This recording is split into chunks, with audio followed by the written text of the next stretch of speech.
மதம் சார்ந்த சட்டம் தேவையா என சங்கரன் கோவில் சட்டமன்ற உறுப்பினர் ராஜா கேள்வி எழுப்பியுள்ளார். தென்காசி மாவட்டம் சங்கரன் கோவில் சட்டமன்ற உறுப்பினர் ராஜா செய்தியாளர்களை சந்தித்தார். அப்போது நாடாளுமன்ற தொகுதி வரையறை குறித்து கூட்டு நடவடிக்கை குழு செயல்பாடுகளை விளக்குவதற்காக செய்தியாளர்கள் சந்திப்பை நடைபெறுவதாக தெரிவித்தார். 25 ஆண்டுகளுக்கு தொகுதி மறுவரையறை சட்டம் நிறைவேற்றக்கூடாது என்று கோரிக்கை வைத்துள்ளதாக விளக்கமளித்தார்.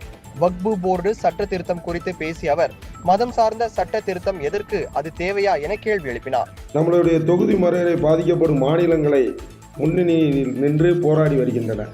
அந்த அடிப்படையில் தமிழ்நாட்டில் உள்ள எங்களுடைய தலைமை அலுவலகத்தில் வைத்து சுமார் 63 கட்சிகளுக்கு அழைப்பு விட்டு கூட்டணி கட்சி அனைத்து கட்சி கூட்டங்களை ஏற்பாடு செய்ததில் 63 கட்சிகளுக்கு அழைப்பு விட்டதில் 58 கட்சிகள் ஒருமனதாக தலைவர் முதலமைச்சர் அவர்கள் எடுத்த இந்த ஒன்றிய அரசு மீதான நடவடிக்கையில் ஒருமனதாக ஒத்துழைப்பு வழங்கியிருக்கிறார்கள்.